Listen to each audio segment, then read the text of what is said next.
Welcome everybody to the Get Bit Podcast, the podcast for blerds, for nerds. If you have a fandom, you are most certainly welcome here. Of course, the host with the most, of course, myself, Black Spartan, the man to my left, your right, Show Guy Joe.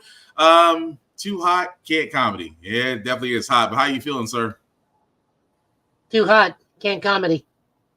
My lighting is weird because my overhead lights off, because if I start to glow anymore, it's still me sweating.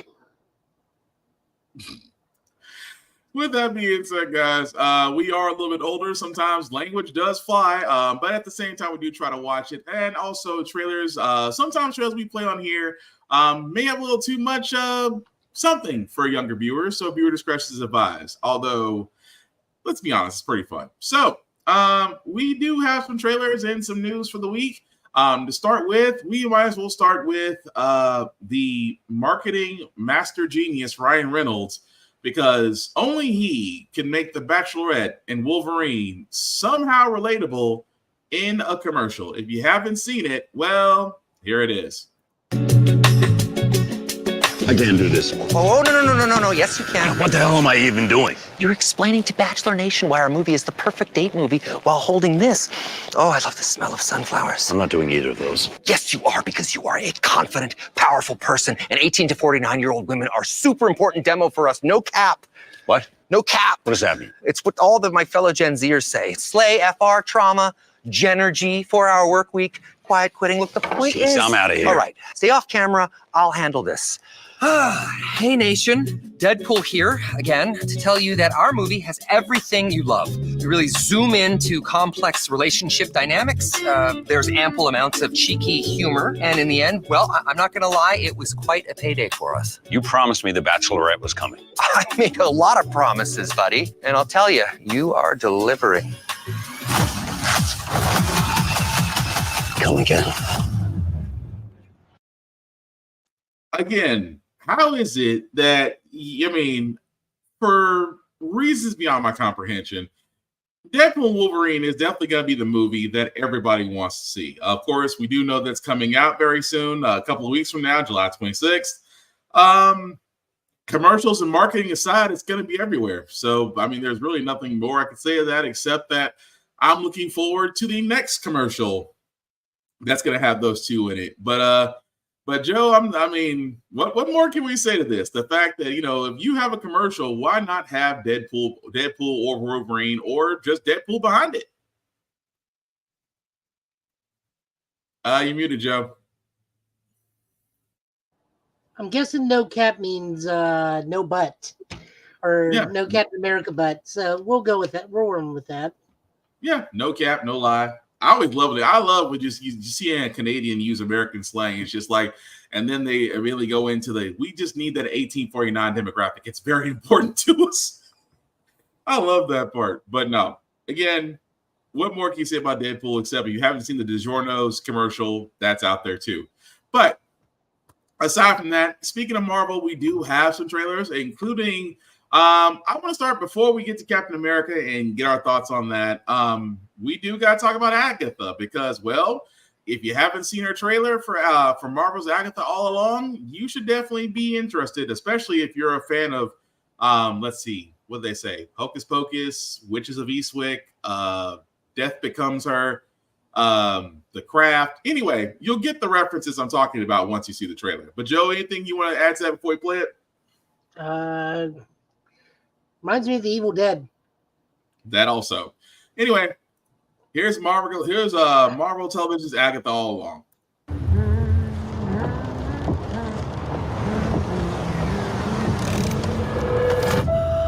Another beautiful day. Surprised to see you out here, Detective. Jane Doe, found her down here by the water. Cause? Blunt force trauma. What happened to you? I have a lead in the case, but can't shake this feeling I'm seeing it wrong.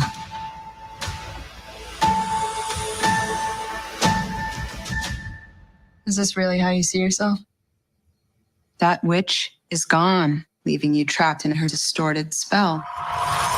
Claw your way out.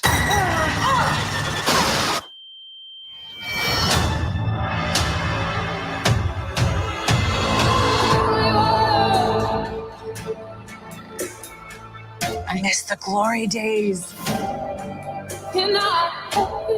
She took every bit of power I had, but I can be that witch again. Well, the gang's all here. Let's hit the road.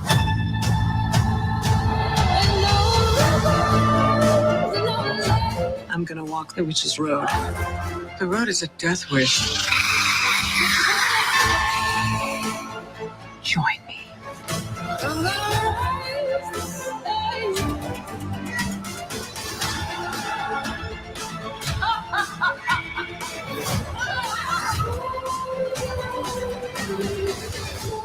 What witch in her right mind would join Agatha Harkness's coven? Not looking for right-minded witches, as it happens.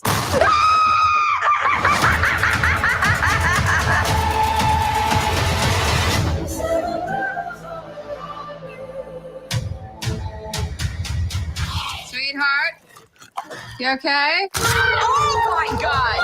Whoa, what's she doing? Where's she going?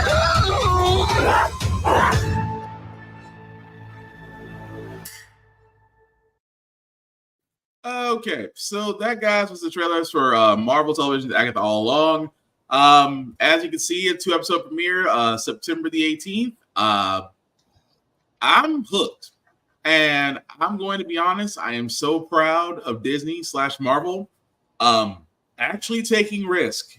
This is not going to be I can put this over so nicely. It's not blue sky, happy action stuff. This is going to be kind of a darker story, and I'm okay with it because this is what we've been hoping for. You kind of have to get away from the, I'm not going to say superhero stories, but if you can tell a story surrounding a character that may not be known very well, it can be successful. Don't believe me? Ask James Gunn. He did very well with Guardians of the Galaxy. So with this, again, I mean, the references I gave, Hocus Pocus, Joe said Evil Dead. I've had others sit there and tell me Witches of Eastwick. Again, I am just looking to see what Marvel can do with a character, like I said, not very well known. However, because of her connection to Wanda and WandaVision, it does give an opening to see where her character story does go. But I'm hooked. But Joe, anything you want to add to that? Well, if we look really slowly at the trailer, the Wanda is dead. Mm-hmm. We don't know which. Well, we know which one. It's the one from not the superpowered by Chthon Wanda. This looks to be like the mom who had her 2 kids. Wanda was killed and dumped in the woods. Yeah, seems weird. I believe one of the little boy that is one of the little boys. Mm-hmm. Older. I may be mistaken about that. Being Agatha's sidekick, that kid there, although it could. I think that is one of the 2 actors that played the twins. So you think one of them could be Wiccan? No, he's most definitely Wiccan. There's no way around it. It's possible this could lead us to standard universe Wanda, because she ain't dead. I don't care how much Marvel says it. A red poof in a crumbling tower does not equal dead. This is the Marvel universe. No body, not dead. And even sometimes, even if you got a body, you still ain't dead. Yeah, I mean, come on. We all know Wanda's not dead. As for the show itself, kind of got some Evil Dead vibes where it's a horror comedy. I hope it stays that route and doesn't drift too far off into the comedy aspect of it. I want this to be kind of a funny, creepy thing. Mm-hmm. How to put this? I want it to be the new Sabrina. I don't want it to be the old Sabrina series. So you want to mix the 2? No, I want it to be fully the new Sabrina. Okay, so that was on the full on horror edgy side. Yeah, horror edgy, but some comedy. Clearly, okay. Like the two aunts sitting out on the porch going "Hail Satan," stuff like that. Okay, gotcha. But I don't want it to drift over into Melissa Joan Hart one, except for the fact when her uncle was Shang Tsung. Gotcha. No, that makes sense, and I'm the same way. I do want it to, like I said, I want Marvel to stick with the horror side. I want them to stick to that side and tell a story. I don't want it to have to say, I don't want you to water it down. I don't want you to make it kid friendly, because there are some stories in Marvel that are not kid friendly. And I am not against the fact of them wanting to push the envelope. So we'll definitely see come September the 18th for the first 2 episodes and really go from there. But yeah, we're looking forward to it. But the other Marvel trailer that did drop today, actually, because we weren't expecting this, and I'm talking about Captain America: Brave New World. As you guys know, Harrison Ford did actually take on the role of Ross. There were reshoots, which gave some people pause, but the trailer has been released, and I'm going to be honest. Before I play it, I'm just going to say my faith has been restored. But Joe, anything you want to add to it before we play the trailer? I really wanted Seth Rollins and the Serpent Society to be there. Didn't we all? But if you haven't seen it, guys, here's the trailer for Captain America: Brave New World. Wilson. Thanks for coming in. Well, thank you for the invite, sir. I have to admit, I'm still getting used to the new look. They said lose the mustache or lose the election. You and I haven't always agreed in the past, but I want to make another run at making Captain America an official military position. And if we disagree on how to manage this situation, then what happens? Work with me, Sam. We'll show the world a better way forward.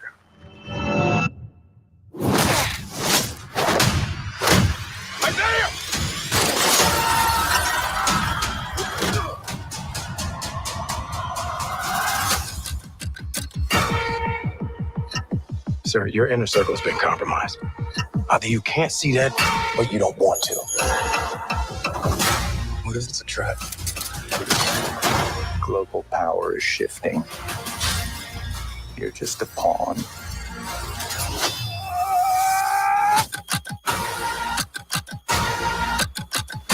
You may be Captain America, but you're not Steve Rogers.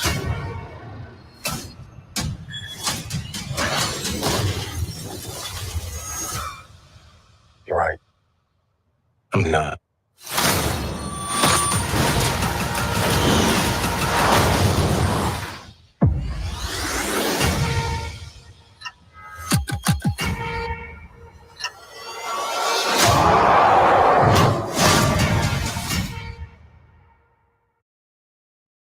All I can say is this gives me Winter Soldier vibes, and I am not complaining. That, guys, you can see, was the trailer for Captain America: Brave New World. Will be in theaters, if you believe it, February 14th, 2025. So I guess it's Valentine's Day. But again, to take away from this, guys, if this is the direction they're going into, kind of giving a Winter Soldier feel, I'm not complaining. I love the fact that we are going to see Harrison Ford as now President Ross, because, again, he does become president in the storyline. And you're going to see the next Falcon. Of course, the guy that was, I forgot his name already, who played also aside Sam Wilson's character in The Falcon and the Winter Soldier. So he's basically going to be taking over the Falcon mantle. And, of course, to see Isaiah Bradley also get his role. And, again, how it looks like he may or may not have attacked President Ross. And at the very end, we see Red Hulk. I mean, what more can we say of this, Joe? We also saw Giancarlo Esposito. Yeah. What role has he been cast in? I have a guess. They didn't say officially because I was trying. I say he's Bad News Pete. You say who? I think he's basically the ex-SHIELD soldier, soldier known as Bad News Pete, because his connection to almost everybody in the MCU, and I keep thinking he's him, because they did not say, they still haven't said who Giancarlo Esposito's who Mr. Giancarlo's character is. They didn't say his name, they didn't say the character. All you see is a guy that looks like he might be the main protagonist, or at least close to it. But that's my guess.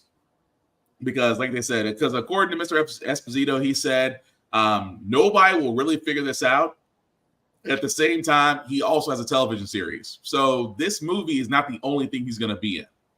So whoever he is casted as, I'll give it to Marvel. They must have got the same people that was on the GTA League, because nobody has said anything about his character. But the movie, the tone, I mean, it looks great. I just hope, and I'm going to be honest, I kind of hope it gets a harder rating than PG. I'm okay with PG-13. I'm okay if you even go edgier. Well, dare I say that Deadpool may not be the only rated R movie. Do I think it's gonna get rated R? No, because this is gonna basically be geared toward young adults and kids. So at most PG, maybe PG-13, maybe PG-13 is pushing it. But I mean, overall, I'm hooked. But what about you? No, I got the same vibes from it. Definitely Winter Soldier-esque, more of a political thriller with some superheroes rather than a superhero movie with some political thriller. It's nice we're getting to see. The one thing I don't like is Sam getting a more Steve-esque uniform, right? Moving away from the Sam uniform. I think that's the biggest issue I have. Because when I think Sam Wilson, Captain America, I think white uniform. I don't think blue. Yep. I'm guessing that's because he takes the president up on his offer and he has to get the standard government issue captain uniform. So I'm wondering if it's going to go white uniform, blue uniform, white uniform. And that makes me think that's what that's going to be too.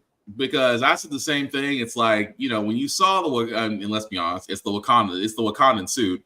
But still, you expected to see the white and blue suit, and seeing the more toned down overall blue suit, I agree with you. That might have been, this is us giving you the John Walker treatment in a way, without the disrespectful ass whooping. But I completely agree. I think that's where the suit comes into place, because I know the first time it was showing pictures of it, a lot of people were sitting there going, wait a minute, why are we changing the suit? So I get it. If it's a red herring, it's a red herring. If this is just a part of the story, I'm willing to rock with it. But Red Hulk, I got to ask this question, Joe. Do we think that they're going to keep it the same? That we will see Ross as Red Hulk? Well, yeah, we have to. He's there. We don't get. That's not really the option. No, I'm confused by the question. It's just the fact. Well, here's what I'm saying. Because do we think? I guess the better question I'm asking is: do we think Marvel will divert giving Red Hulk's identity to somebody else? No, it's too synonymous with Thunderbolt Ross. It's too bad that Hulk is relegated to team ups. Yeah, because I do want to see the Red Hulk, Green Hulk fight. Yeah, that we write. And I use this very, very lightly because, me and you always preach, never say this, but I think we deserve a Red Hulk, Green Hulk fight. I think that's something that we are owed as Marvel patrons.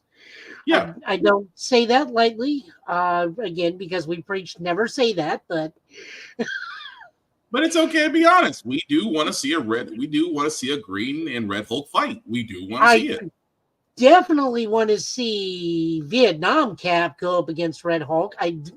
I'm fairly certain we all know how that fight's going to go because of Isaiah's age and how funky his powers are, but I do want to see that fight. That'll be interesting.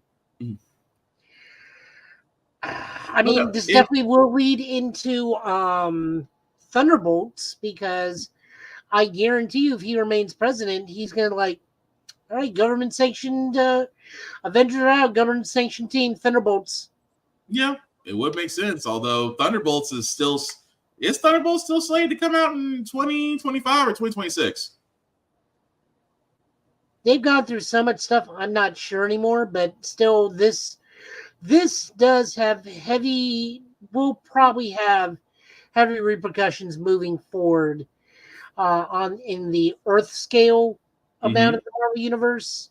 So I have no doubt this will dovetail into Thunderbolts, and then the next movies will cover other aspects of what's going on. Yeah, I can see that. But still, it still looks good. My faith has been restored in that everybody was worried about the next Captain America movie, but if this is the route they go, I'm freaking sold. But yeah. But before we get to our last trailer, because like I said, we just had a few of them this week before we get into some news, into our comics.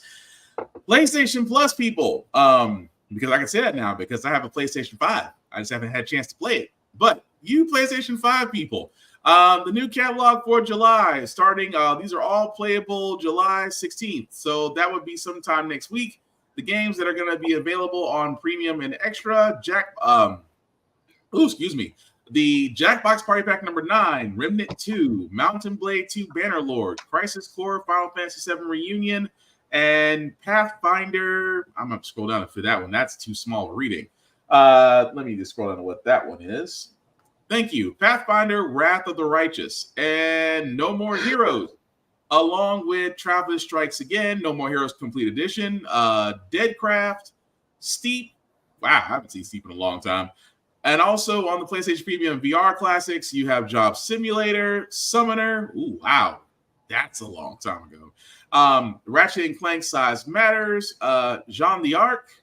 Oh, really? That'll be available in the VR and Premium. So again, not a bad haul this month.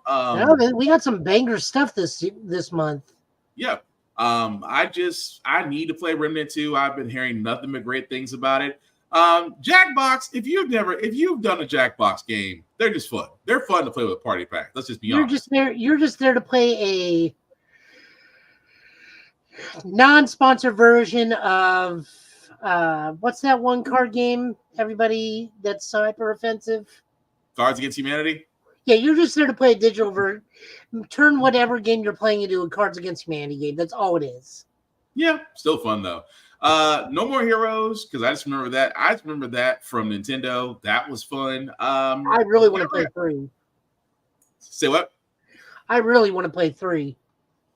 I still have to get to that eventually. Now Crisis Core, Final Fantasy VII Reunion.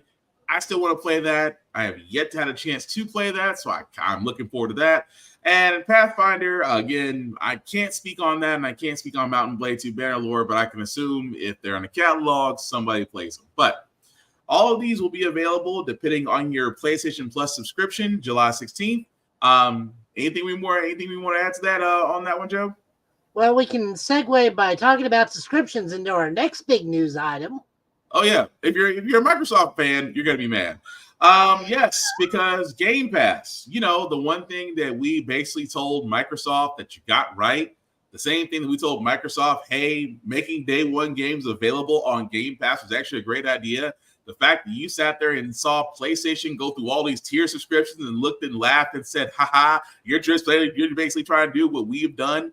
Well, apparently Microsoft decided to take a page out of PlayStation because starting July 10th, actually 2 days ago, these price changes will go into effect for Xbox Game Pass Ultimate, Pass Core, and PC Game Pass. Here's the problem. Game Pass for console will no longer be available for new members. Members who are already subscribed to Game Pass for console, have automatic payment renewal enabled, will be able to continue their membership. So if you do have Game Pass for console and you have auto pay, you're grandfathered in until that removes. However, here's the problem that a lot of people are going to be very, very perturbed, if you will. Oh, no. So hold up before we get into that. Okay. So I listened to Video Game Apocalypse today. Mm-hmm. It's even worse than we thought. Oh Lord. So before we get into the price tiers, because remember, Xbox was very simple on Game Pass. You either had games for gold or you had Ultimate. That was it. Right. You could also go out and prepay ahead. You get like however many years and pay it outwards. Yeah, they're only doing, as of 2 days ago, you can only pay in advance 13 months ahead only. Now, if you've gotten more outward prior to that, they will honor that. But for anybody who's trying to get ahead of this deal, it's too late. You can only get 13 months advance subscription service. But what do they say?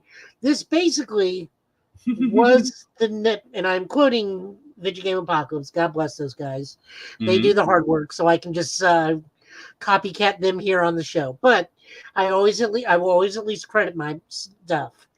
The best quote I've heard is, "This took what was initially Netflix for video games and turned it into every streaming service with ad tiers."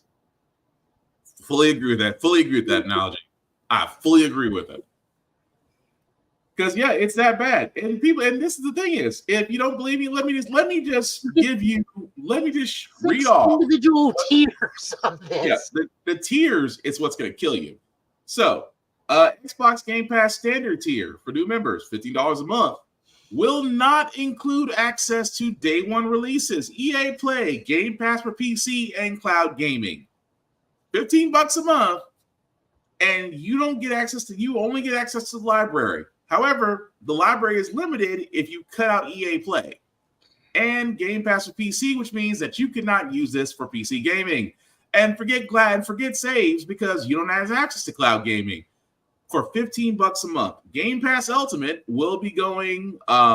Again, includes everything that are there. Basically, what a lot of people have, because for a lot of us, we were happy paying $19.99 a month. However, that price is going from $17 a month to $20 a month. And Xbox Game Pass Core, which offers online access, and of course the library is smaller, is going from a yearly subscription of $60 to $75. And of course, if you do want to get it monthly, you still can get it for $10. PC Game Pass is increasing its pricing from $10 a month to $12, but that PC Game Pass will still include day one releases. So, as Joe so eloquently put it, welcome to Netflix with ads. Now, here's my thing, and I say this all the time. I don't understand why Microsoft is doing this outside the fact that they are trying to squeeze more money. They're trying to squeeze more money out of gamers. Now, again, if like Joe said, you either had gold or you had ultimate, people could actually pick and choose what they wanted to go buy. That's fine. I know for me, I loved Ultimate. I love the library. I love the fact I can play online. I love the fact it was $16, $17 a month. Cool. I was glad to pay that. Now, is it going to $20 a month? Will that deter me? No, because it's a $3. It's a $3 increase for Ultimate. I still get everything I want. I'm paying $3 more. Okay, fine. I'll live with it. Here's the scapegoat of it all. That initially you had day one access for standard, for core, and PC Game Pass. So regardless of the tiers, you all had day one access. Now Microsoft is sitting there saying, "Nah, we're giving you too much. We're not getting a return on our investment." And do I think that this will turn off some Xbox people? Yes. Because, well, now this is basically you trying to, and Mr. FileMax beat me to the punch. It's the result of Microsoft spending without a solid plan to recoup those costs. 100% correct. So here's some of the other things that we can gauge on that they have not said, but again, they get brought up. Let's look at Starfield. Day one and release. More people went and bought individual copies than getting Game Pass. So it did not help Game Pass move forward. Right. It barely moved the needle for Microsoft. Here's the other part there that is very suspiciously not there. Notice how they're not talking about who and who's not getting Call of Duty in this. Very much. After their Activision acquisition, and how many players were mortified that let's be honest, PlayStation players may have been mortified that Microsoft may turn this into an exclusive and basically hoard them. That's gonna be interesting. But you're 100% right. They're sitting there. What they're not saying is what we really should be concerned about. But my thing is just the fact that Microsoft, you really had a corner of the market with day one games. You really did. and you, for reasons beyond my comprehension, chose to try to squeeze that little part out, because what you're basically trying to make people do is go to Ultimate. That's the end game, if you really want to be honest. You want everyone to go to Ultimate because at that tier, if you will, you're getting the most bang for your buck out of your users. Now, I know for a lot of people that might not be what you want. That's fine. But ultimately, that's the plan. You're basically going to squeeze everything you can because, well, basically you're a profit hog. Let's just call it what it is. Now, here's the thing. Microsoft may shoot themselves in the foot because if your day one games are, well, let's just be honest, Suicide Squad Kill the Justice League level, you might have a lot of people canceling their subscriptions. And then that might backfire on you because at least you were making your money off the Core Pass and PC Game Pass because folks are still playing the day one games. You're kind of bankrolling a lot on the fact that these day one games are going to entice people to upgrade their subscriptions. Don't think it'll happen, but that's the gamble. But yeah, I was like, Microsoft, you were meant to bring balance to the force. You were meant to bring balance, not destroy it. You were not. The other issue I think is a lot of developers really don't like day one on Game Pass because that undercuts their bottom line. Because that means no one's going to go out and buy the game; they're just going to go get it on Game Pass. And I don't know how and you know, guys. I'm going to talk. This is kind of talking out of my butt because I don't know how digital sales of day one Game Pass are actually translated to actual sales. But like, I guarantee you, probably cuts into those developer profit margins. It does. I mean, I would have to think, but also these are probably the same developers that were absorbed by Microsoft.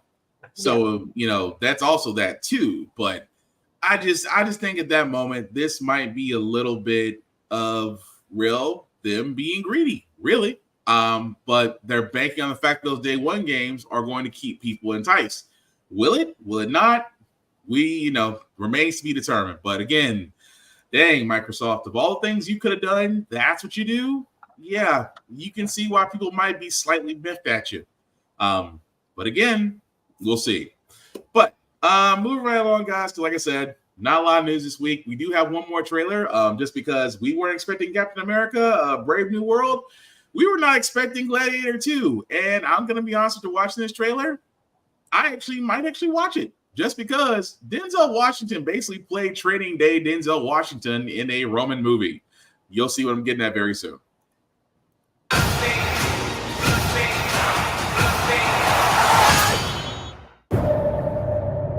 I remember that day.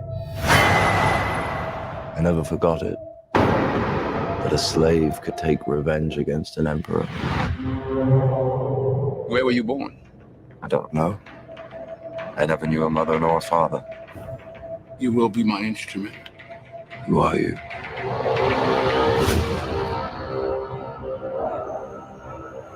Did you hear that crowd? The greatest temple Rome ever built. The Colosseum. Because this is what they believe in. Power.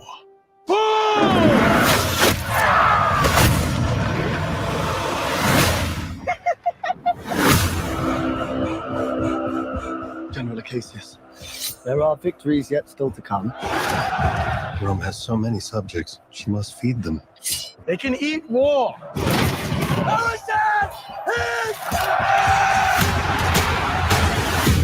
The arena turns slaves into gladiators, the gladiators into free men. You have something in you. I knew it from the start. Did you now? Rage. That rage is your gift.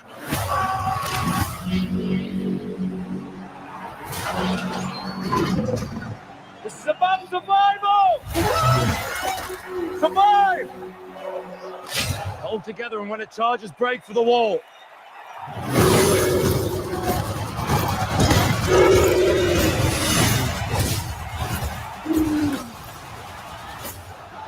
Whose head could I give you that would satisfy this fury? The entire Roman armies. Too much. The general will do. Rome must fall. I need to only give it a push. Will we make it out alive? All right. Tears on the mausoleum floor. Blood stains the Colosseum door. This ring belonged to Maximus. Now I give it to you. What is the dream of Rome? Blood stains. The people are not free. Get the hell up out your seats. I was owned. Now I will control an empire. I will not waste another generation of young men for their vanity. Strength among us. This how Rome treats its heroes. Tears on the mausoleum floor. Blood stains the Colosseum doors. The gods have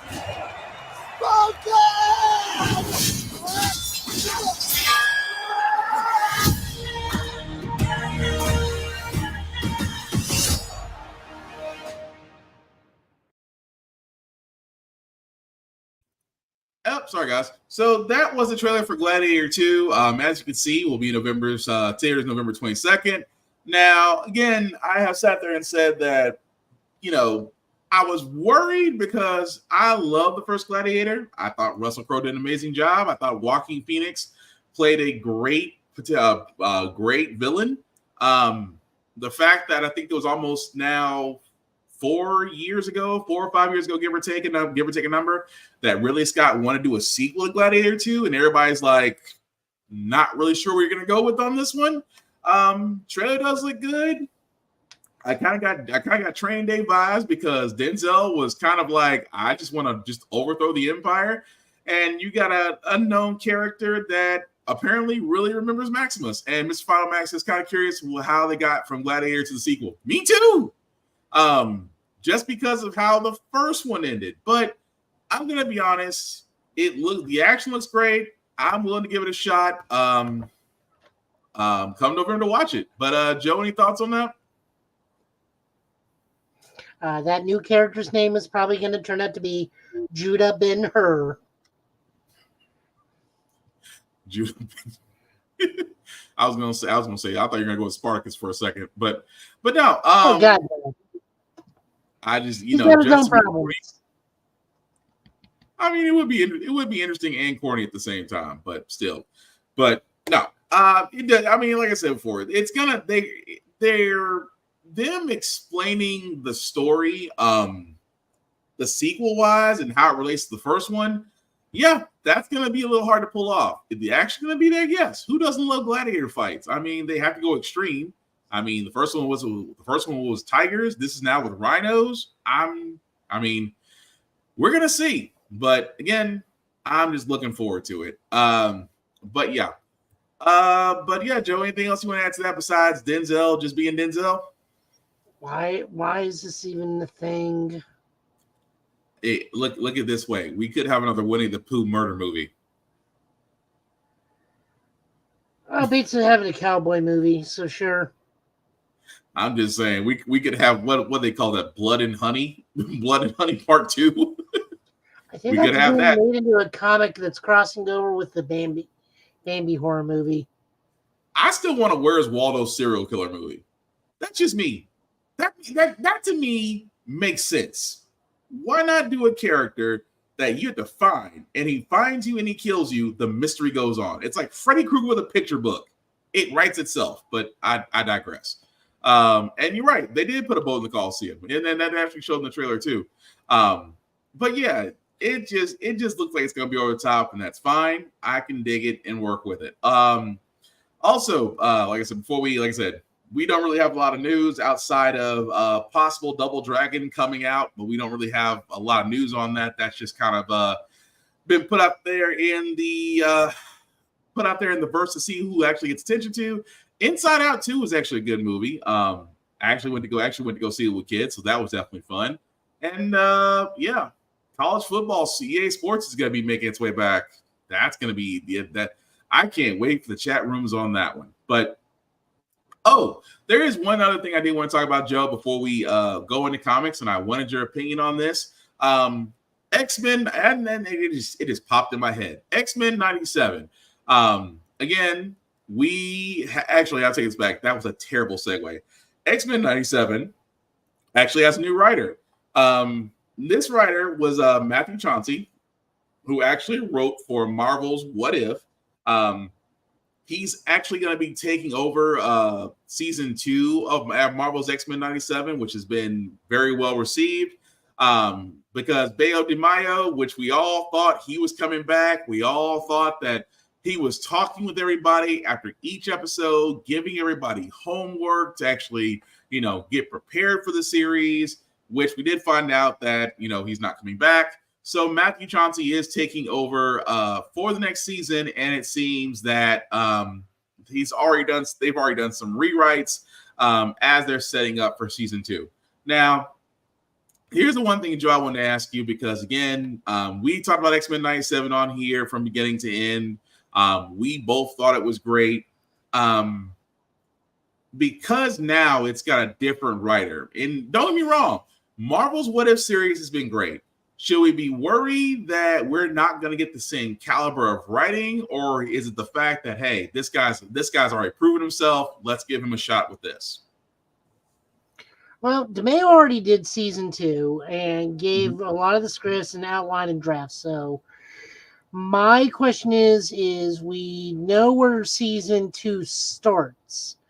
Depending on where season end 3, this can go multiple different ways, because this dude's going to be the main writer for season 3 and probably season 4, the final season.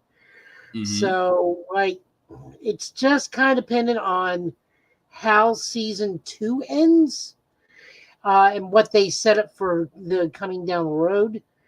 Right.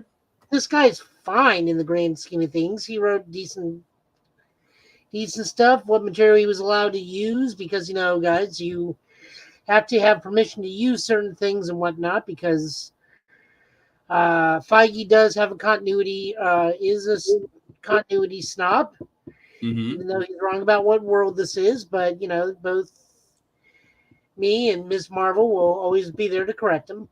But, like I said, you got to know, we need to know where season 2 ends. Right. If it ends in, Days of Future Past, probably not this dude. If it ends in Krakoa, maybe. If it ends somewhere else, I don't know. Where's another good one to do it? If it somehow ends in House of M, okay, we are in his wheelhouse, because that is a what-if style universe. We just need to know where season 2 ends. So that's going to make the world a difference with this writer, because we know Brian DeMayo had his hands in season 2. So we can confidently say we're fine. Even with the scripts being revised, it's still his overall vision until we get to season 3. Then season 3 is its own thing. So, like I said, if we end up in someplace darker, maybe not this guy, because the darkest he got was Marvel Zombies, which was fine. It was, but it was more. He's looking. This dude, I want to say, is a bit more grandiose and whatnot. And don't get me wrong, he did a great job. We've had Ultron Supreme, Peg Supreme, Sinister Strange, great characters. Some very small, great worlds for a very small amount of time, but those are different worlds in small bites, not a whole overarching season. So, and this dude's strong suit is what if to us. I don't know what else he's done. So, if it leads into House of M, I think we're safe with this dude. If it leads into anything else, I don't know. Need more Bruce Campbell and Marvel Zombies. Yeah, I could see that. But He was the reason for it. Well, I mean, he was there wasn't he there in I'm trying to remember the exact scene.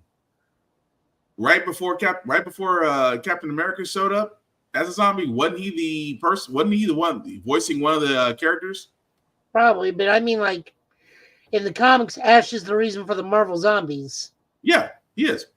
But yeah, I'm the same way. I'm willing to give the guy a shot. Like you said, he established himself on What If as a writer, so the man can write episodes. Could he write them could he write him? I mean, let's kind of be honest. We're not going to possibly get the same degree of production per se as far as writing goes. I mean, they're going to throw budget-wise, animation should be good. Animation, that area, design should be fine. The writing that we were getting, it's going to be, I want to say that it's going to be slightly different, but it just depends on how they go with it. Like you said, it depends on where they start. But I'm willing to give the guy a shot to actually see what he does because, like I said, X-Men 97 can open the doors to other animated series. We keep hoping. It's just kind of a wait and see moment. So with that being said, we are going to go ahead and move on to our comic pools, guys. But before we do that, we always do want to show love to Rick's Comic City. If you haven't been to Rick's Comic City in the Nashville area, especially if you're in the Middle Tennessee area, you definitely should. They show us love because we show them love. They have been Nashville's #1 go-to place for comics, collector items, anime, mangas, you name it. Definitely been doing that for like #1 for the last 7 years. They have 2 locations, one in Nashville, one in Clarksville, Tennessee. Definitely check them out. And of course, their web shop there at rickscomiccity.com. Let them know the guys at GetBit sent you. It doesn't get you any discounts, but again, you see our mugs on their television, so they show us love. So we want to show them love. And kids, we have said this many a times on the show. Read the banned books. We know you guys right now are enjoying summer vacation, at least for the next couple of weeks anyway, before you go back. You're probably going to notice in your library or wherever you do get your books, there's going to be a section there's going to be, in librarians who set this up, a section called banned books. Do yourself a favor, read them, because there's something in banned books you definitely should know. They don't want you to know to expand your mind, expand your creativity. Reading is fundamental. I cannot stress that enough as an adult.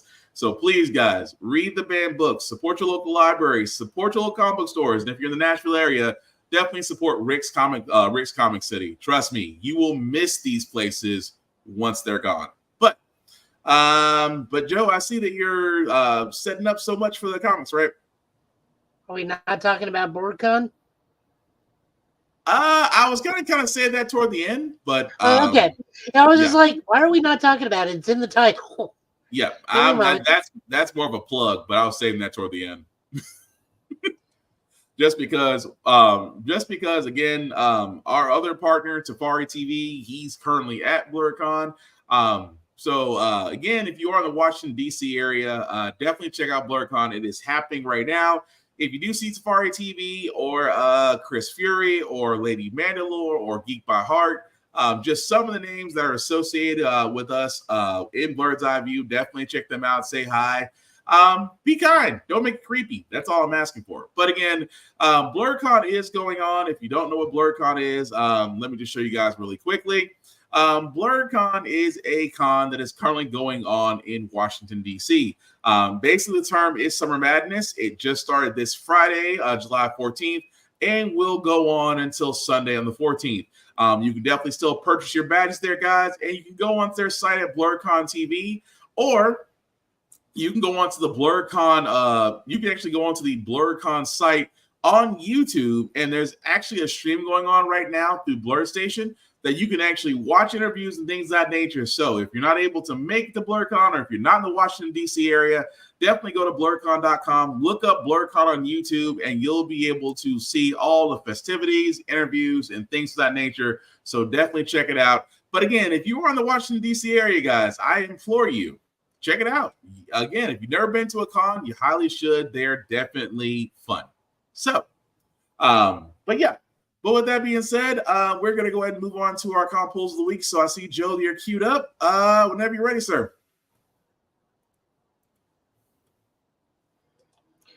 First off, we got Absolute Power, written by Mark Waid, art by Dan Mora, and letters by Alejandro Sanchez. This is the big summer event for DC, which turns out to be very akin to a Marvel event when you read it. Basically, Amanda Waller is finally putting a stop to all superheroes as she deems everybody a threat because she's just so tired of being rewritten by the Crisis. We don't even know if she's the Viola Davis or the dancing isekai version of Amanda Waller anymore. She doesn't even know. Just my thought. I got that out of my It's not my fault. That song is a banger. head. Just when I thought I got that out of my head. Such a great song by Dad. So she's deploying AI news media to make the superheroes seem like they've gone nuts and started massacring general populace. Meanwhile, she is putting out Task Force 7, which is version of power draining Amazobots, and just slowly picking off Justice League and the Justice Society. Pretty much the Earth's superhero community nullifying their powers. And then imprisoning them. And it's really good, but for whatever reason, and this is how good this book is, even though I do say it's a Marvel thing. In Marvel, this is issue 1 for this event. In Marvel, this is issue 4 of 6, where things get real bad right before the heroes turn these things around. In DC, this is issue 1, where things get real bad, and they're only going to get worse, probably. Yeah. Although I will give it to it. I will give it to how they're setting this up. The fact that she literally has arguably three of the most powerful beings, and yet she has them under her control. I'm not going to say who because I don't want to spoil it. I highly recommend that you guys do read Absolute Power, because I did not see this coming on how they set this up. Although if you really look at the picture that Joe's putting up there, you kind of can see 2 other characters right there that are basically under that, have something to do with it. But again, I do like what they're going with this. I do like where they're going with this so far. The only thing I will say is that one DC character is hard to believe as far as their position in the story. I will just leave it at that. Plus, it's Dan Mora doing God's work with art. Yeah.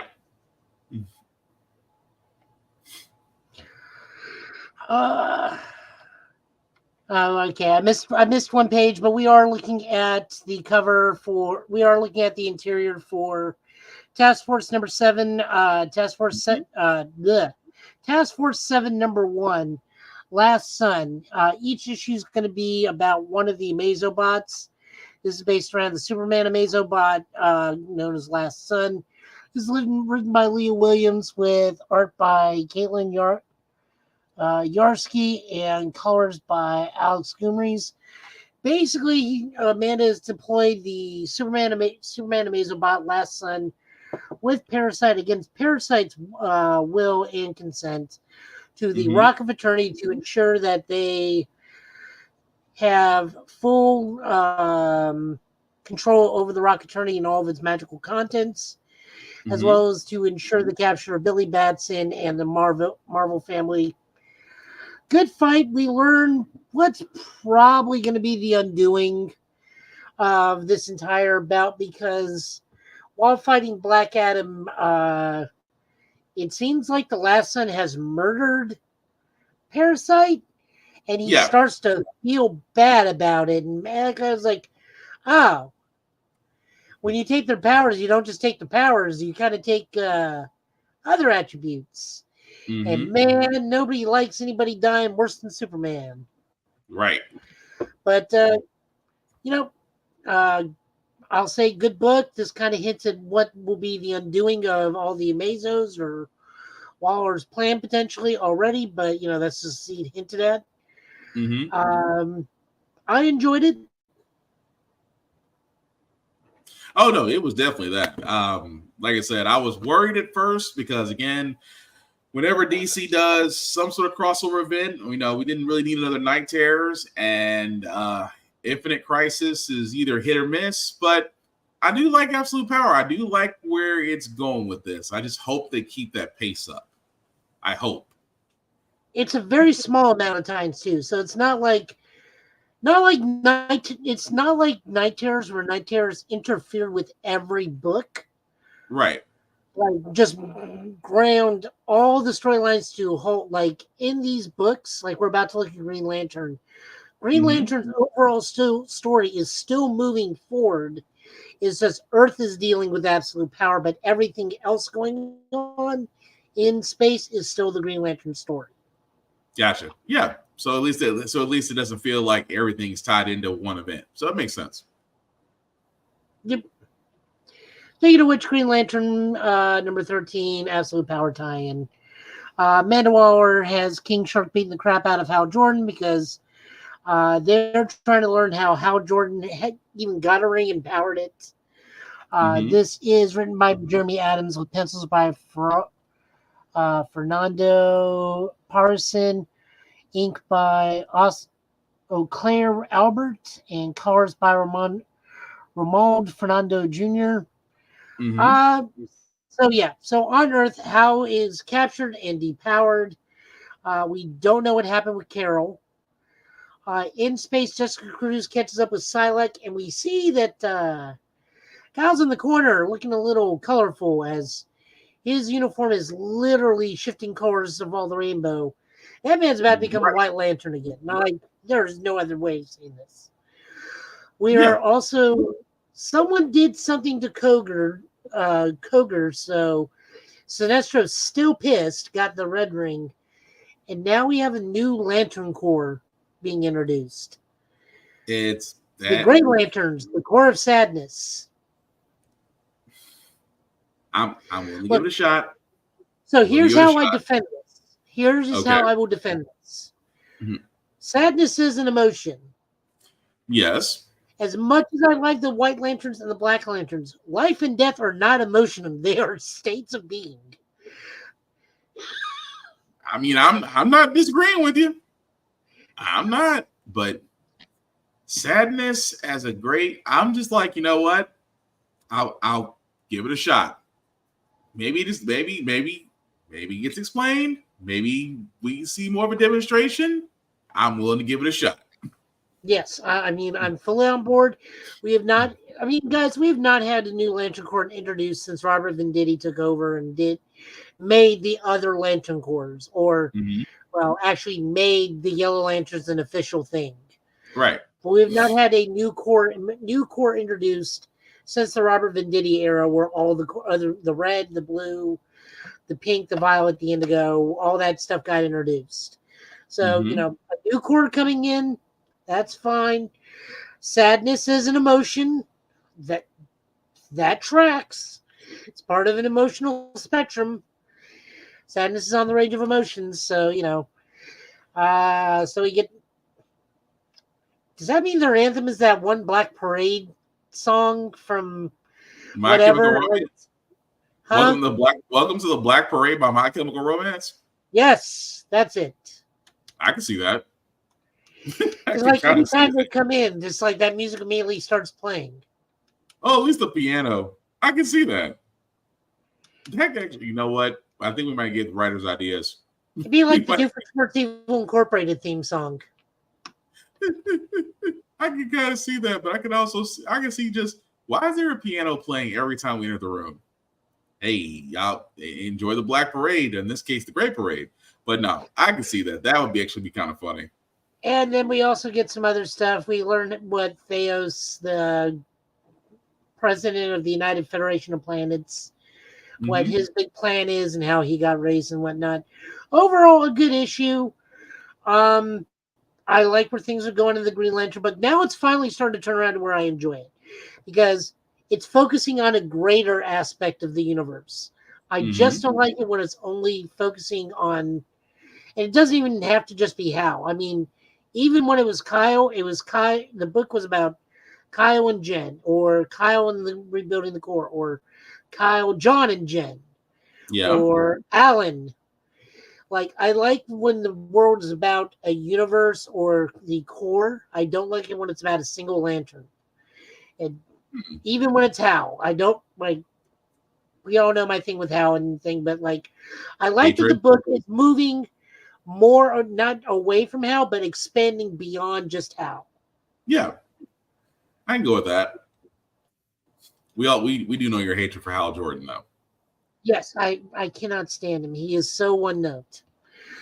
Moving over to Marvel, we are looking at The Life of Wolverine. This is written by Jim Zub with art by Ramon Box and colors by Java Tartaglia. So we are looking at a new continuity line for Wolverine. It tells you from how his whole life has gone in the Marvel Comics. We usually do not look at Wolverine books because I am one of those few people that looked at Wolverine during the 90s like he is oversaturated. I do not care for the small, pointy, stabby man. This was not a contrarian take. It's just one of those things like he insists upon himself. Over the years, unlike Hal, I've grown to appreciate him because he's become more nuanced of a character. Yeah. They made him more than just stabby man, get mad. I mean, well, yeah. I mean, when you talk about Old Man Logan and then his time in Osaka and then, well, different aspects. So, yeah. Which is the other super cool thing about this book is if you go to the back, there's a full glossary that tells you what issues of the Wolverine comic were discussed or depicted in this episode. So you can go to your local comic store, go to the dollar bin, go to the back issues, find those issues and read those stories. And some of them are pretty good. That is probably one of the greatest ways I've ever seen a comic book go help out a new reader and help out your local comic book store ever. It's just like, oh, did you like this time when he was fighting with Captain America? Go read these issues. Right. Which it does help. Oh, yeah. So imagine, like I said, that just having a roadmap is always a great thing for reading. Especially for stories that when we tell people, of course, me, Joe, and others, we tell them like, hey, that was a story that actually happened, and we can literally recite to the issue number. It's not because we're not considering ourselves authority figures. It's just the fact that we want to point you guys to the same things that we read. So that way you get to actually read it at your own pace. So again, I love the idea that being back there at the same time, it does guide folks on actually reading the story versus not knowing, because again, there's a lot of great stories out there. Oh yeah. Moving on over, we have X-Men Blood Hunt Psylocke one shot. This is written by Steve Fox with art by Lynn Yoshi and colors by Ruth Redmond. Guys, this is just Psylocke and Jim Crow right after, not the Marauders, the Zeb Wells team, Mr. Cinder's team after Psylocke and John Greycrow kind of like get into a relationship and leave the team. At the end of it, they go to Japan and then they fight vampires. That's all this is. This is let's fight vampires and yokai and the smiling woman in Japan. That's all this is. It's not bad. It's beautifully done. It's got good yokai lore, but at the end of the day, this is let's fight vampires in Japan. Pretty much. But still, it still was a good read.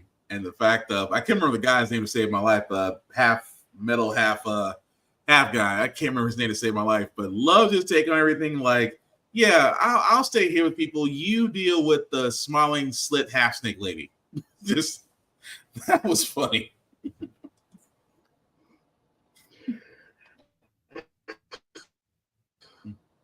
Moving on over, we got Doctor Strange, number 17.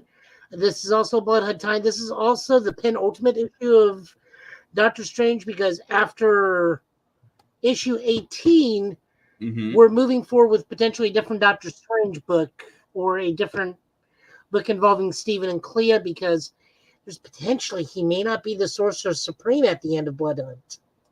Oh yeah, because of I'm gonna shut up. We didn't say what happened the first one. I did the first one. I'm shutting up. Yeah. This is written by Jed McKay with art by Pascal Freire and colors by Heather Moore. The long story short, Mordo is trapped into the mirror world with Bats the Hound and Clea's two snakes. We learn about the tiger god for cats. So clearly there must be a dog god. So the goodest of boys gets its god, and Bats gets to become the goodest of all boys and save Doctor Strange, who somehow removing the spirit of Steven's brother also cures his vampirism. Dog power. I'm gonna go with magic. I'm gonna go with dog power, dog god power, and magic. Yep. And Baron Mordo just being the biggest A villain because, and I don't mean like A is like shorting for like, he's just being like the paramount villain of like, I have saved Strange because only I can kill Doctor Strange. Yep. That's Mordo to a T. He's like, let Strange know he owes me. Wait, where are you going with that? What going with what?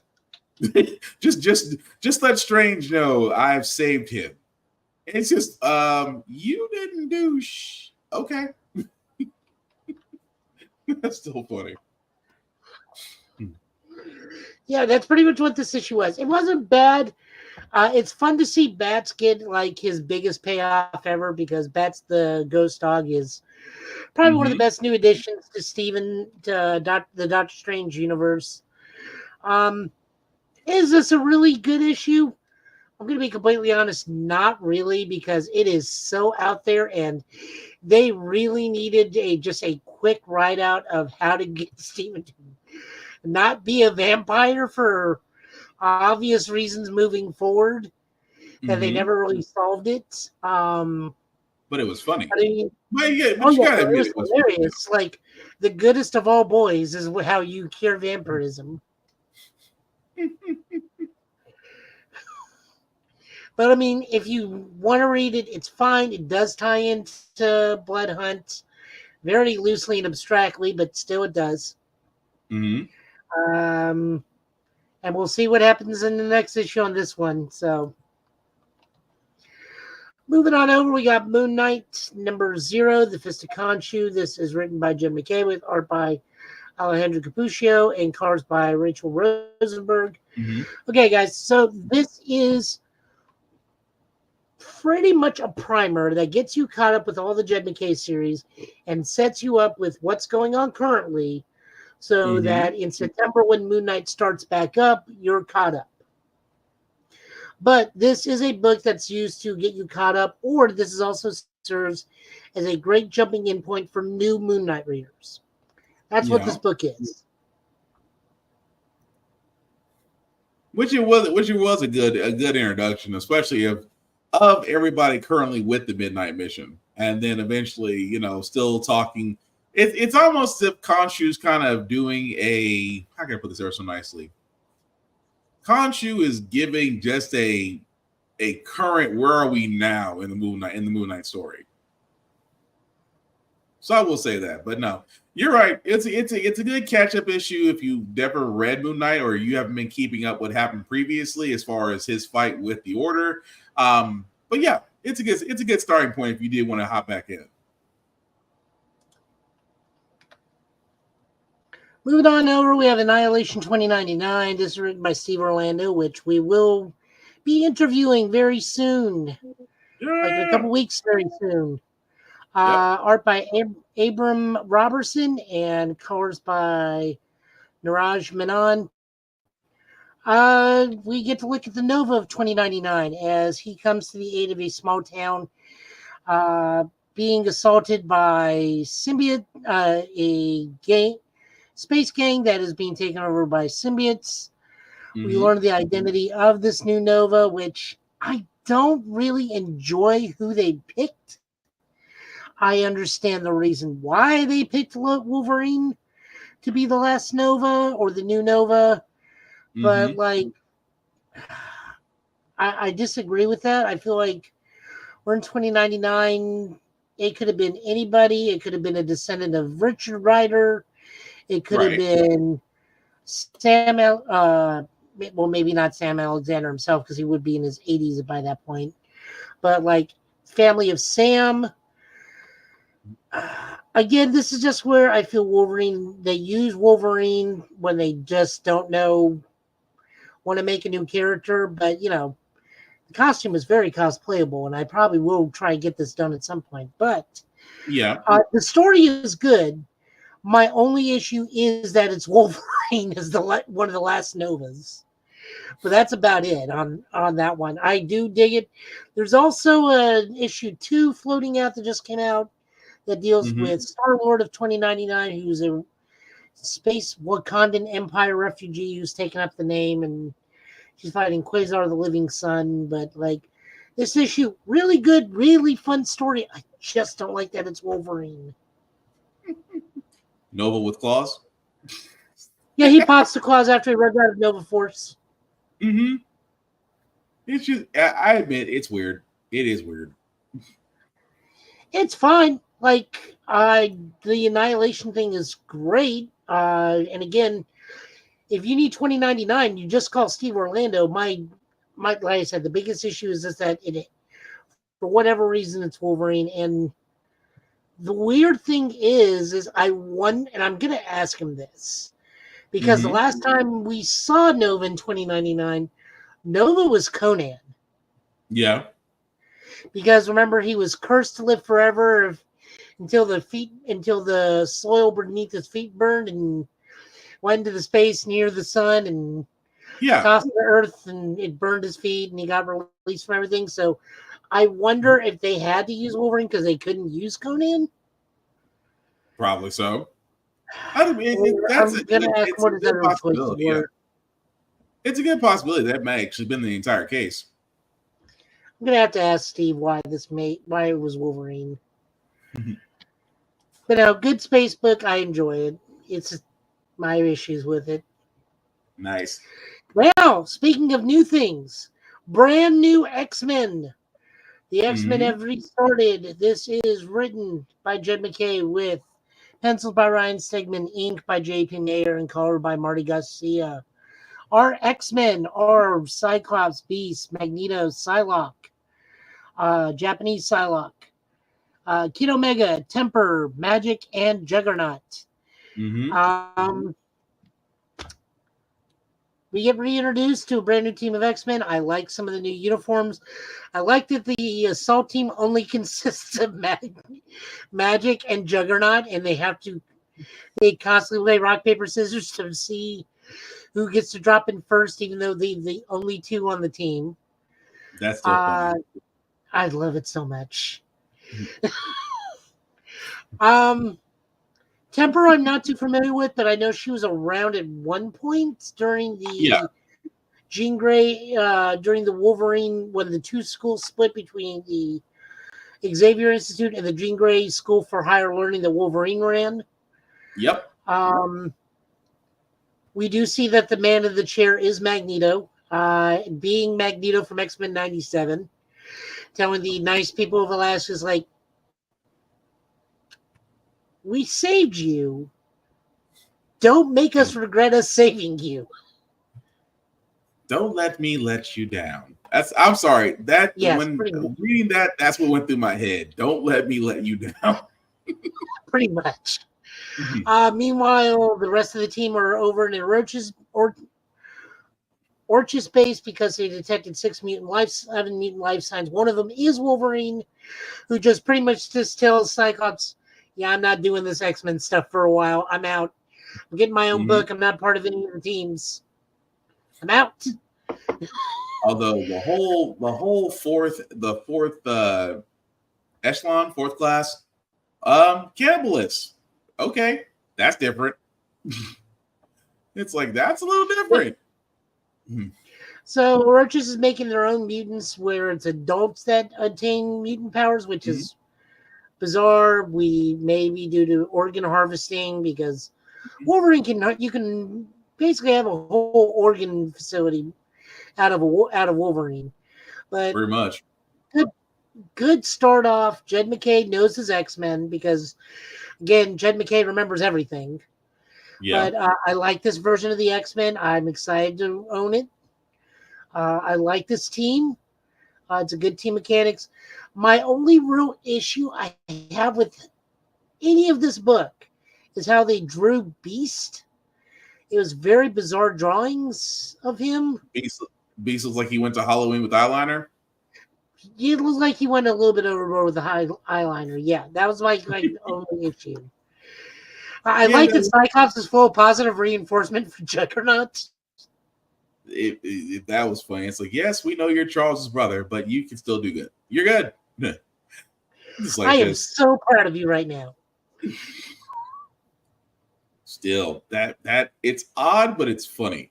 It's like we did not expect this from Summers. I don't know what to say. This was a great book. I really, really enjoyed it. Yeah, I'm kind of curious to see where they go with this. I do get X-Men 97 vibes from reading this, and I think it's only because it's still fresh.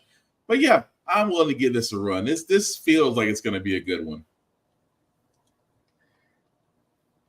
Then moving on over, we got Transformers, written by Daniel Johnson with art by Jorge Corona and colors by Mike Spicer.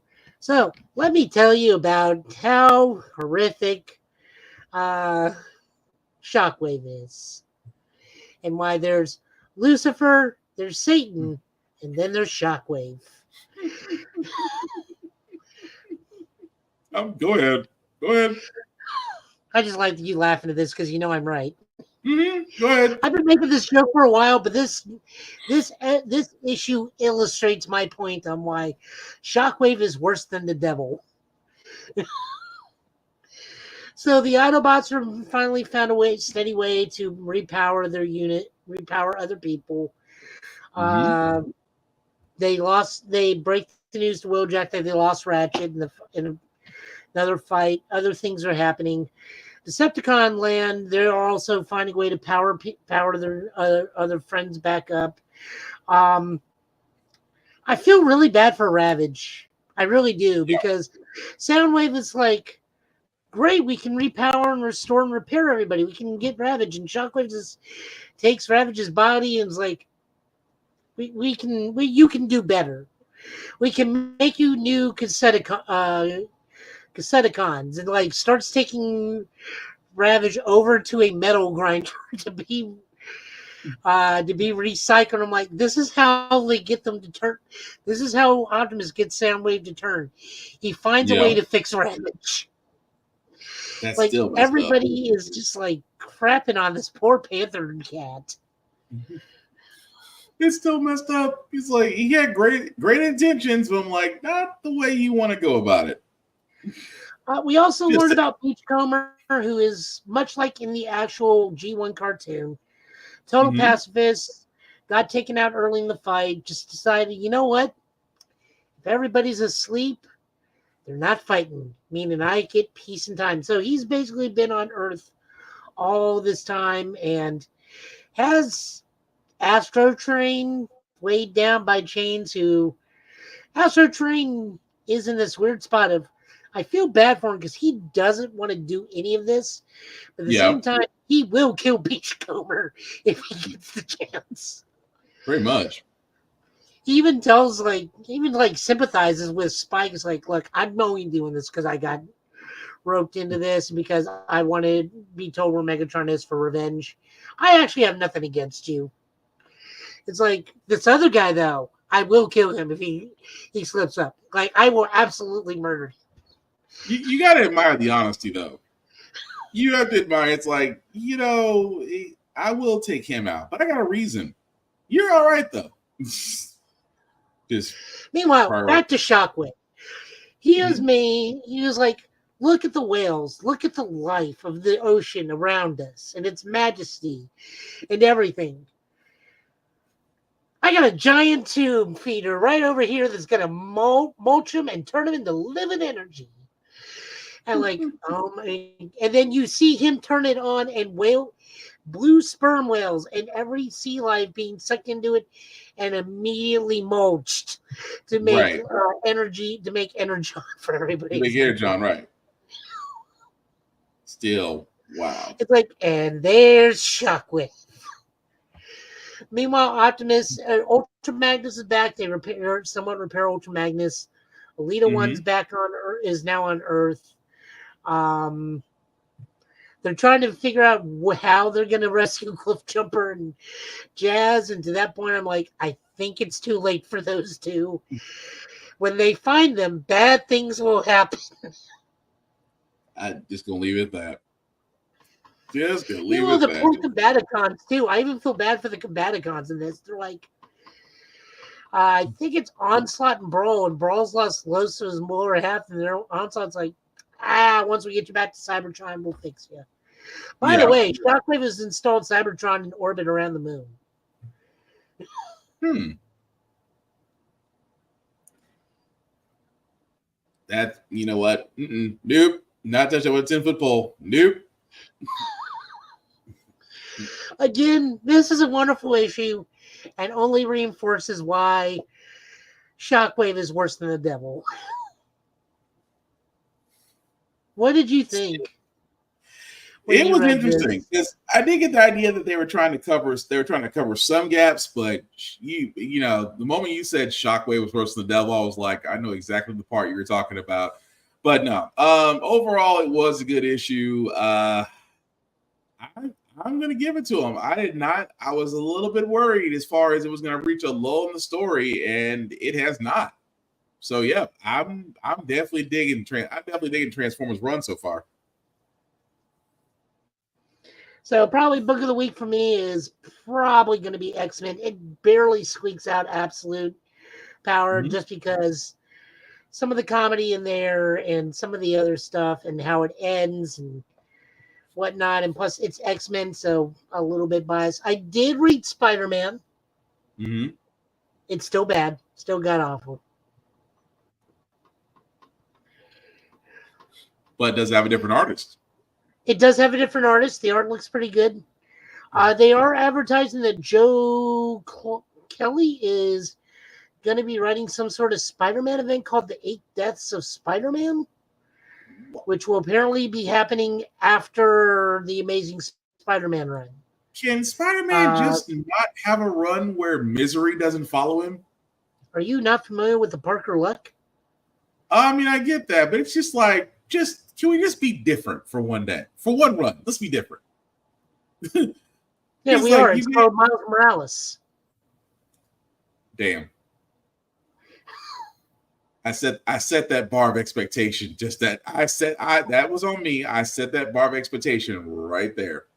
That one's on me. But touche.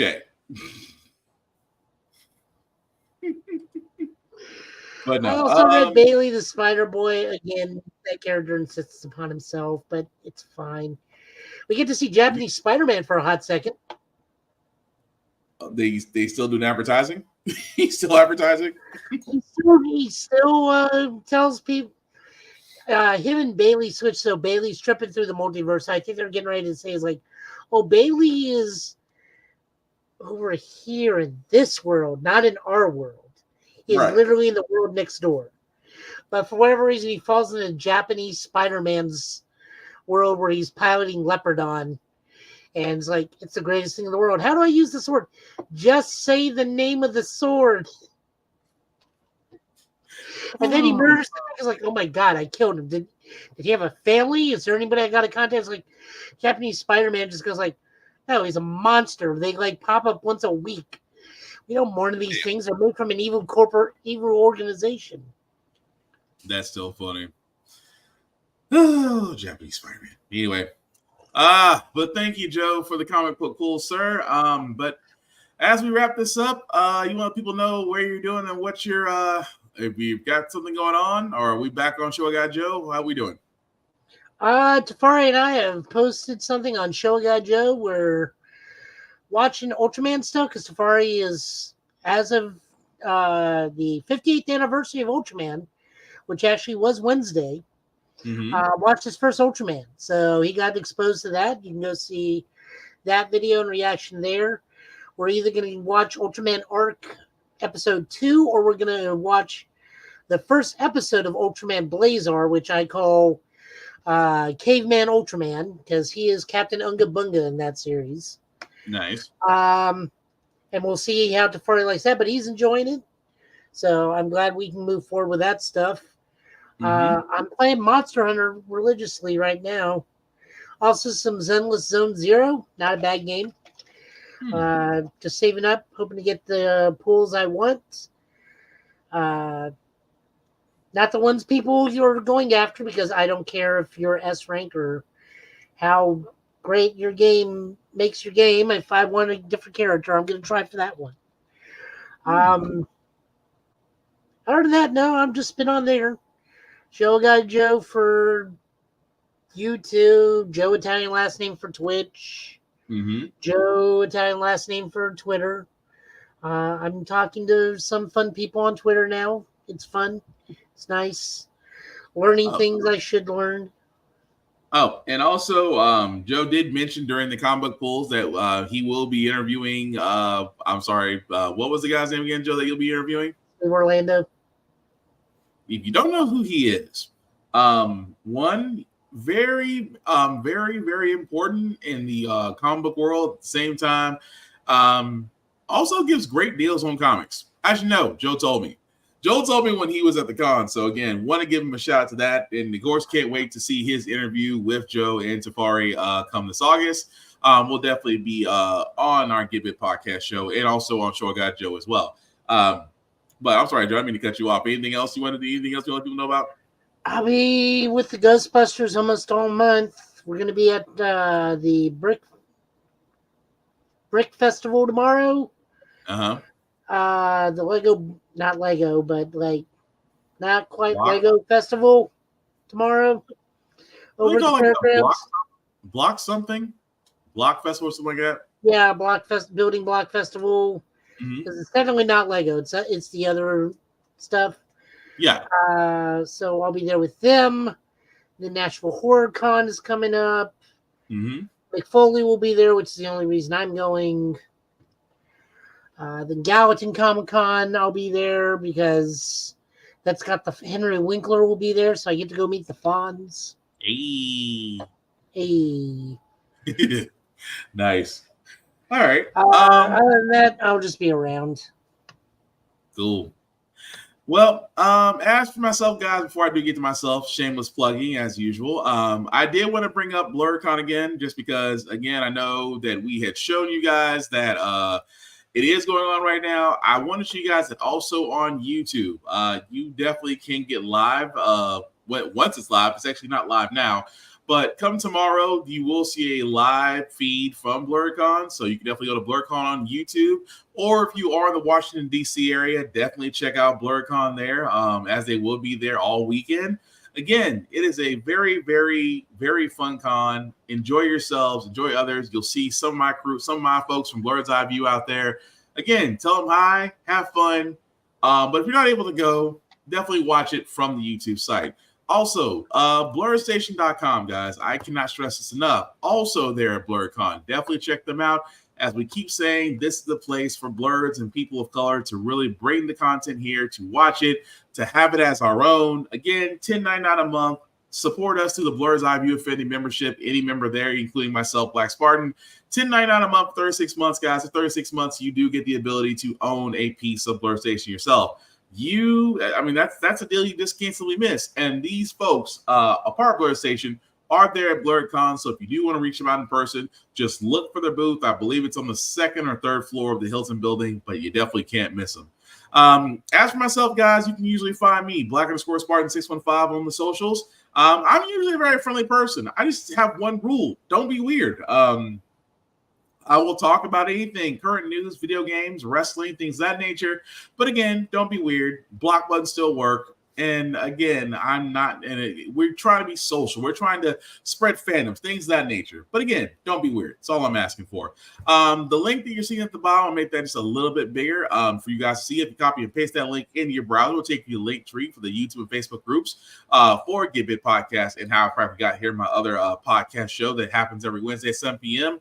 Like, share, and follow. Literally costs nothing, but would mean the world to us because we simply cannot do this without you. So like, share, follow, subscribe us, not only here, but also on Show a Guy Joe, also on Safari TV, because our other broadcast partner who is currently at Blerdcon right now. So definitely, guys, like, share, and follow, and we will certainly appreciate it. Again, like I said, you usually say about cons, guys, they can be fun. But as I've said before, I do have 3 rules for a con that should be followed at all times. Number 1, respect the cosplayer at all times. Cosplaying is for everybody, regardless of your height, your weight, your color, your preference. The only rule in cosplaying, don't do blackface. That's it. You don't want your ass kicked at a con? Don't do blackface. Everything else, as long as it's not harming nobody and you're not being too lewd in front of younger children, go nuts. Also, rule number 2, hygiene is important, guys. A lot of these places at these cons may be open and free-flowing, but if you've seen Anime Expo just last week, it was nothing but sardines in a can. Hygiene is important, guys. Please wash yourselves. Please put on clean clothes. Please use deodorant because, again, it's hot. We'll know very quickly if you don't have on deodorant because your body odor will enter that door before you do. So, again, hygiene, very freaking important. Also, hydration, very freaking important because right now, if you ain't noticed, it's still summertime. It's still 90 to 95 to over 100 degrees in some areas. Please hydrate because excitement and exhaustion will lead to somebody passing out somewhere in the con. Don't believe me? I've seen it at least happen multiple times. Even at the Con that Joe and myself both went to, along with our other friend Shadow, we've seen plenty of people pass out. Hydration is very important. And number 3 is the same rule that I have for myself as I have for everybody else. When you go to these cons, guys, be nice, be kind. You know, if you want to compliment a cosplayer, please do it properly. If you ask for a picture, they have the right to say no. They're not there for your amusement. They're not there for your enjoyment. But if you're nice and you're kind and you compliment and you ask them very politely, can I take a picture or may I have a picture? I'm going to be honest. I usually say 7 to 8 out of 10 times, you might actually get a picture with them. But it is completely okay if they say no. Please respect them because, again, they're human beings just like you. Don't be a dick. But as we wrap this up, guys, again, we do thank you all for liking, for watching Glamping Notices Live. Our podcast can be found wherever you get your podcast from, whether you watch or listen to. At the same time, guys, we will hopefully be back here next Friday, same Get Bit time, same Get Bit channel. And Joe, any last words we call tonight, sir? Axel F was a good movie. You should definitely watch the new Kiniko Man series. Mm-hmm. Dang, I knew we were forgetting something. I knew we were going to wait for Tafari on those. Oh, right. We are waiting for Tafari on those. Sorry. We are waiting. No, definitely go watch both of those. Kiniko Man is a pro wrestling anime of the most extreme terms of pro wrestling. I don't mean AEW extreme. I mean, like, we're jumping 30 feet in the air to do a muscle driver. Yeah. And bits that would make Vince McMahon blush. It's like if ECW was animated. I mean old school ECW. I don't mean the modernized one that's out there now. Also, bravo for them for keeping the blood in. I thought they were not going to keep the blood in, but they did. Yes, go watch those too, so you know what we're talking about next week, especially Axel F, which may be the second best of the all 4 of the Beverly Hill Cops, even though nobody likes 3 to begin with. Ooh. I always wonder why nobody liked 3. But anyway. Because he wanted to be serious in 3 as opposed to jokey. Well, true. But we'll definitely cover that once our broadcast partner does return from Blerdcon. And again, guys, the last thing I'll say, we just said about Get Bits, all about fandoms. We love them, we share them, we debate them in a very respectful and healthy way. We don't want to be gatekeepers. At the same time, if somebody's taste is different than yours, do not put them down. Simply respect it and move on. The thing with fandoms is they are meant to bring people in because we love them. We talk about them. We want other people to experience the same joy and love that we have. Same way with cons. Simply put, guys, share, be kind, be nice. If someone's different from you, that's cool. If Sailor Moon can beat Goku in a battle, let it go. Simply put, don't be a dick, and we'll all be cool.